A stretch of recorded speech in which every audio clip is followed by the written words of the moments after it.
Hello students, welcome back to Academic English. Today we are going to learn a new lesson, the very first lesson in Snapshots, the supplementary reader. And the story is entitled The Summer of a Beautiful White Horse, and it is written by William Saroyan, who is an American novelist, playwright, and a short story writer. Now, if we talk about the story, the central characters in the story are two Armenian boys, Aram, a 9-year-old boy, and his cousin Mourad, who is 13 years old. Now, these two boys shared a dream, and what was their dream? It was to ride a horse. Now, the story tells us about a particular episode in their life when this dream of theirs came into a reality. Now, we'll move on to the story.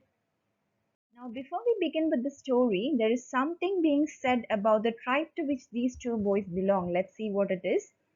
The story is about two poor Armenian boys who belong to a tribe whose hallmarks are trust and honesty. Now, hallmarks means a typical characteristic of a person or a thing.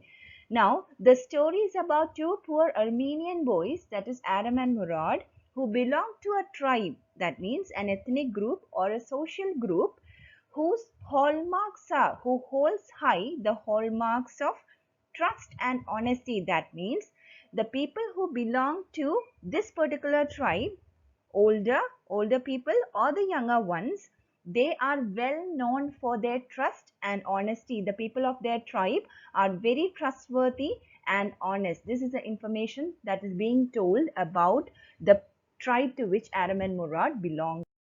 Now let's begin with the story.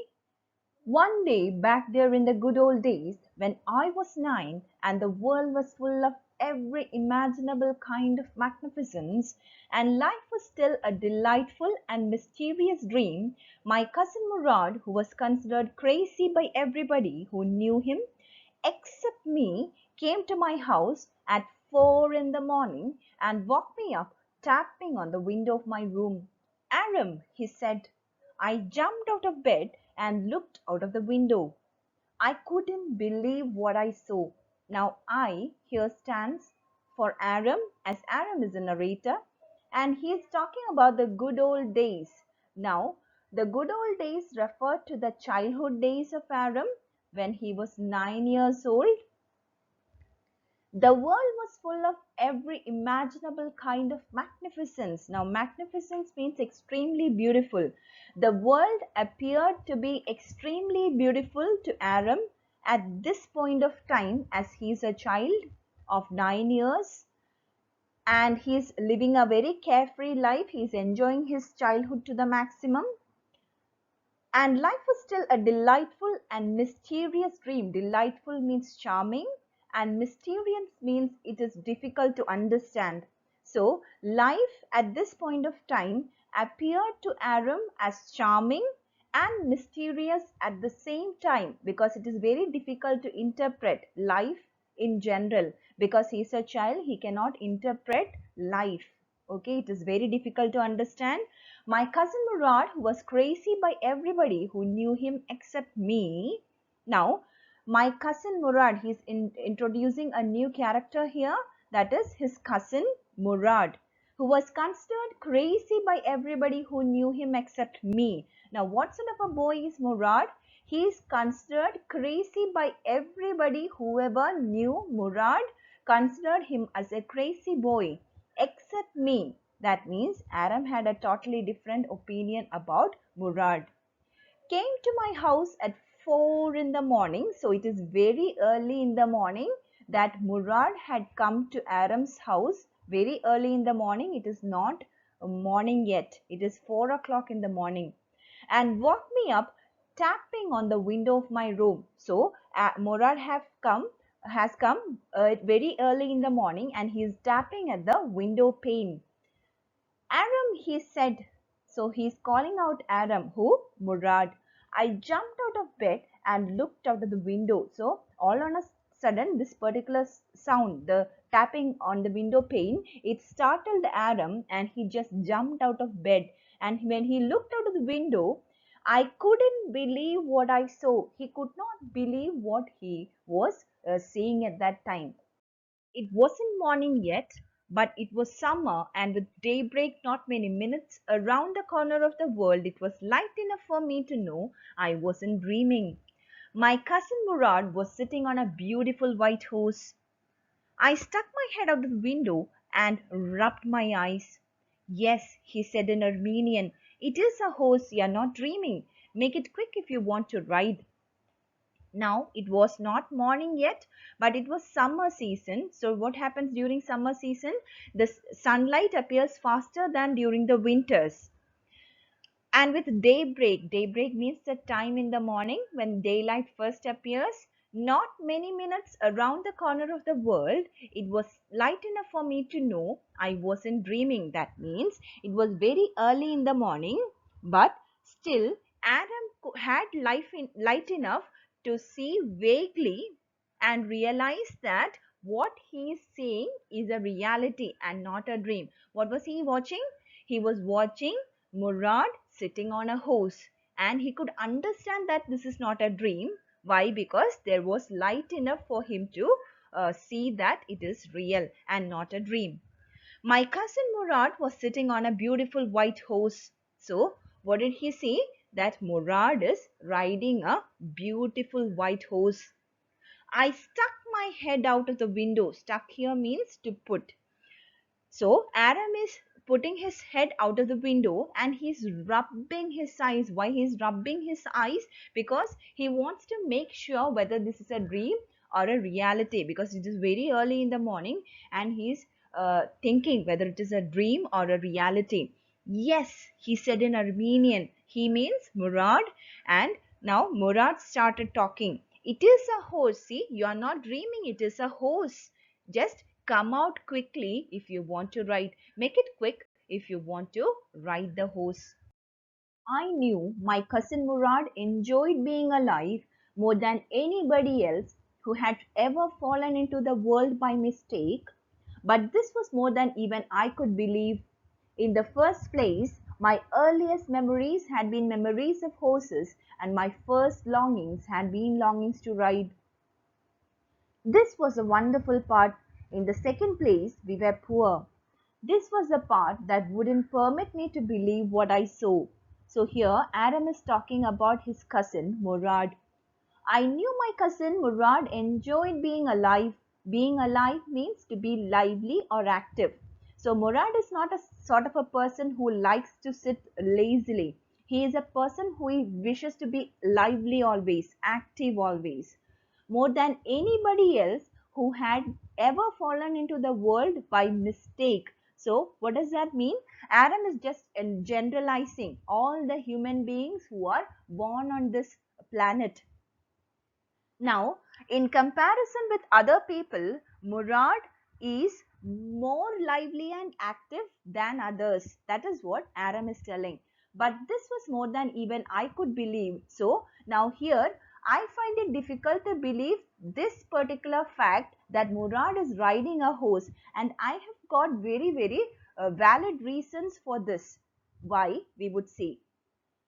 In the first place, my earliest memories had been memories of horses, and my first longings had been longings to ride. So, from earlier times itself, I had a dream. Longing here means desire. I had a desire. And what was the desire?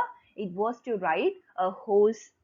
This was a wonderful part. So, now I had a desire to ride a horse, and Murad had brought a horse now. So, this is a wonderful part if I consider this. In the second place, we were poor. So I have to look at the reality also. And what is the reality? We were poor. Now, we were very poor, and I knew that my cousin could not afford to buy a horse. This was the part that wouldn't permit me to believe what I saw. So, we were poor, and that is why I find it very difficult to believe what I am seeing now. We were poor, we had no money. Our whole tribe was poverty stricken. Every branch of the Garohilanian family was living in the most amazing and comical poverty in the world.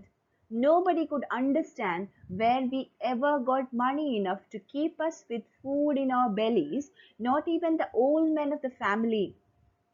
Most important of all, though we were famous for our honesty, we had been famous for our honesty for something like 11 centuries, even when we had been the wealthiest family in what we like to think was the world.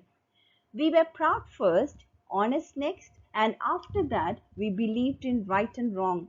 None of us would take advantage of anybody in the world, let alone steal. So here Aram is talking about the tribe to which they belong, and the name of the tribe is Garohilanian tribe or Garohilanian family. We were poor, we had no money. Now Aaron is telling that the Garohanian tribe lived in extreme poverty. Our whole tribe was poverty stricken. That means we were extremely poor. Every branch of the Garohanian family was living in the most amazing means excellent, and comical poverty in the world. So Aaron is trying to make fun of their situation. They are very poor, and Aram is trying to make fun of the situation of their situation when he says they are living in excellent poverty. Now he also says that they are living in comical poverty. Why? We'll see. Nobody could understand where we ever got enough money to keep us with food in our bellies, not even the old men of the family. Now everybody used to wonder how the family members got enough money to feed their children or sustain their life. Most important of all, though we were famous for our honesty, we had been famous for our honesty for something like 11 centuries. That means uh, from earlier times itself, we were very famous for our honesty and trust. We were holding on, or we were sticking on to these hallmarks of being honest and trustworthy. Even when we had been the wealthiest family in what we like to think was the world. Now, Aram is telling they are wealthy. We're the wealthiest family. That means why they are wealthy? Because they are holding on to the most important things in the world. That is being honest and trustworthy. Okay, so in what we like to think was the world means they considered that what is the most important thing in the world? It is holding on to the hallmarks of being trustworthy and honest. And they were very trustworthy and honest. Who? The Garohilanian family members. And in that way, they were very wealthy. We were proud first, honest next, and then we believed in right and wrong. Now, these were the priorities. So, first, we believed in being proud, and then we believed in being honest, and then we knew to distinguish between what is right and what is wrong. None of us would take advantage of anybody in the world, let alone steal. So now Aram is telling that we all the time we stick on to these two hallmarks of being trustworthy and honest, and we could never think of stealing from anybody or to take advantage of anybody to get some money.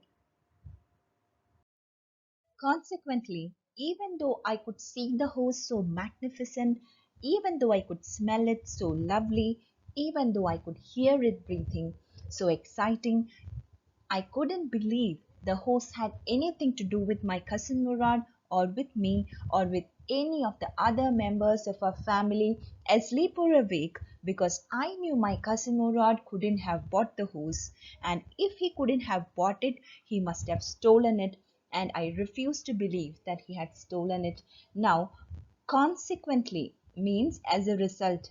Now, as a result of the fact that our entire tribe is poverty stricken and not a single member of the family can afford to buy a horse, considering this fact, even though I could see the horse so magnificent, so even though Aaron could see the horse right in front of his eyes and it felt so magnificent, it felt so attractive, even though I could smell it so lovely. Now, Aaron could smell the horse and it felt so lovely to smell the horse.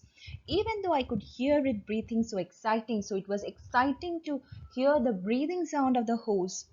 I couldn't believe the horse had anything to do with my cousin Murad or with me or with any of the other members of our family asleep or awake. So we cannot even dream of purchasing or buying a horse. And considering the fact that we are poor, our entire family is poverty stricken, I cannot believe that Murad had bought this horse. And I know he cannot buy this horse, he cannot afford to buy this horse, because I knew my cousin Murad couldn't have bought the horse, and if he couldn't have bought it, he must have stolen it. So he cannot buy the horse, he will not be having enough money to do it, and if he has not bought this horse, then definitely he must have stolen it. And I refused to believe that he had stolen it, but considering the fact that we, the family members of the Carolingian family, we never try to steal or do any harm to get some money. So we'll always hold high the values of trust and honesty. Considering this fact, Murad, being a member of the Carolingian tribe, will never steal. So considering this fact, I refuse to believe that Murad had stolen the horse. No member of the Rohinian family could be a thief. I stared first at my cousin and then at the horse. There was a pious stillness and humor in each of them, which on the one hand delighted me and on the other frightened me. Murad, I said, where did you steal this horse? Leap out of the window, he said, if you want to ride. It was true then. He had stolen the horse. There was no question about it. He had come to invite me to ride or not, as I chose. No member of the Gerohlanian family could be a thief, so Aram was pretty sure about the fact that Murad will never steal, because Murad also belonged to the Gerohlanian family, which is well known for their hallmarks of trust and honesty. I stared first at my cousin and then at the horse. So over and over again, Aram is looking at the horse and then at Murad, his cousin. Why? Because he cannot believe the situation that he is in right now. There was a pious stillness and humor. Pious means deeply religious, and humor means the quality of being amusing or comical in each of them, which on the one hand delighted me and on the other frightened me. Now, delighted me, why is it delighting for Aram? Because he always had an extreme desire or longing to ride a horse. Now, this particular situation, now Aram is getting a chance to turn his dream into a reality. That means he can ride on a horse right now. That is why he's telling this situation is delighting me. And on the other hand, it is frightening me. Why is it frightening him? Because he was sure about the fact that Murad cannot afford to buy a horse, and if he has not bought this horse, then surely he must have stolen it. So the thought that Murad had stolen the horse itself is frightening Aram. That is why he says it is frightening me. Murad, I said, where did you steal this horse? So directly Aram is asking a question. See, Murad, where did you steal this horse from? Leap out of the window, he said, if you want to ride. So as we can see that Murad is not giving a proper reply to the question that is raised by Aram. He's telling, see, if you want to ride, Aram, just come out of the window. That's all. It was true then, he had stolen the horse. Now Aram was definitely sure that Murad had stolen the horse from somewhere. There was no question about it. He had come to invite me to ride or not, as I chose. So it was now up to Aram to choose whether he want to ride a horse which is stolen from somewhere or to stay at home itself. Now with this, we'll wind up part 1 of this lesson. Thank you.